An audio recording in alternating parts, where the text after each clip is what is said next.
I'm just a big Legend of Zelda nerd, but I have that little case where you don't have the drive like you did when you were younger to play the games anymore, and I have that with Skyward Swords, and it really sucks because I've been wanting to get to that, but I just can't do it, and I want to dare myself to do a Let's Play of it, but at the same time, it's like, if I'm going to do a Let's Play of this game, I have to have commentary, and from what you've been speaking, it gets really dull and boring, and it sucks because... For me, I think the problem is, it does get boring, but another one of the issues is, like, maybe it's just how my sense bar is, because my sense bar is not the greatest, but sometimes it just doesn't respond. With a game like any other game, like another Zelda, it's a simple button pattern. You can learn how to back off.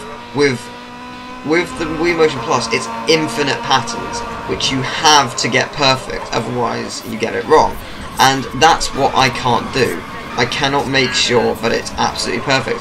Twilight Princess had the right idea with the Wii, where you just, like, you slash, but it just did a specific thing. You know, it was broad. It needs to be broad.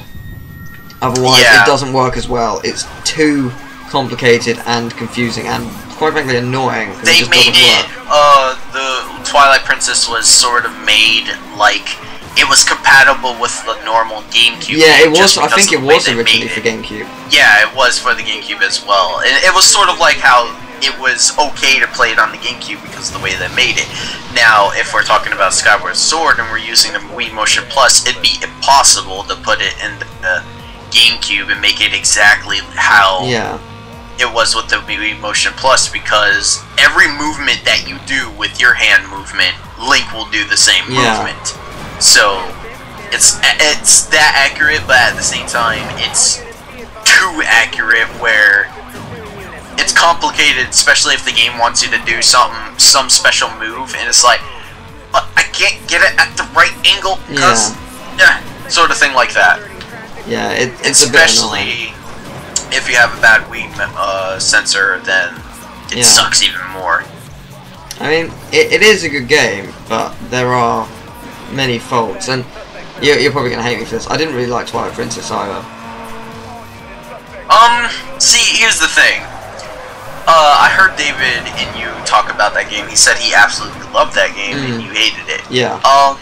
See, I could go into detail on why people like different Zelda games more than they don't. Like, maybe a little bit better than Egoraptor and JonTron can do, because I absolutely understand the hell out of Legend of Zelda.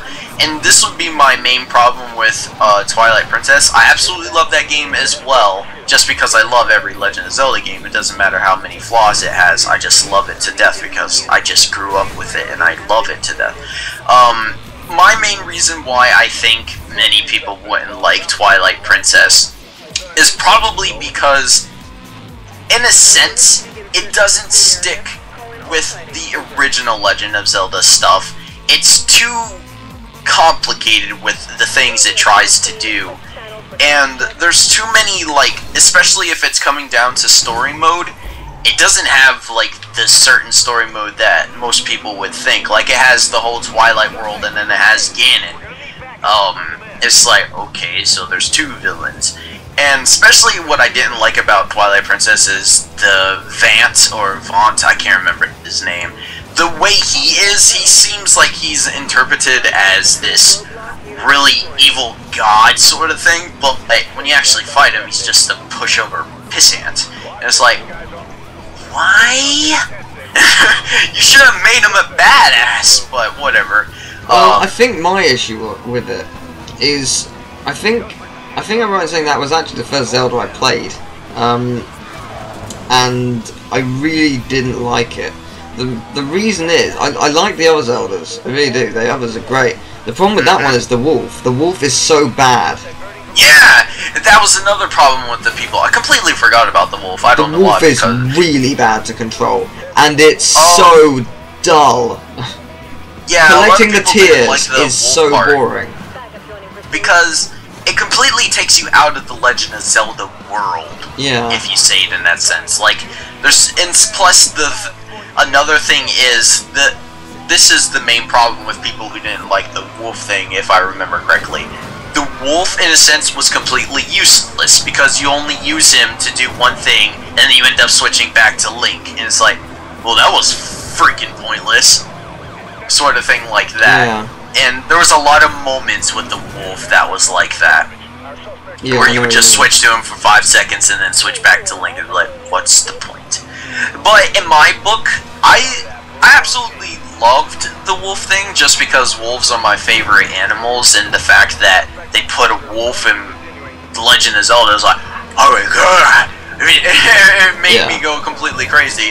But this was the point when I was young and I didn't know anything about like gameplay mechanics, sort of thing like that. So it didn't bother me. But when I play it nowadays, I truly understand why people probably didn't like the wolf thing. But like I said, I don't care because I like it no matter what. But yeah, I totally understand why you didn't like the wolf thing. I would agree with you right there.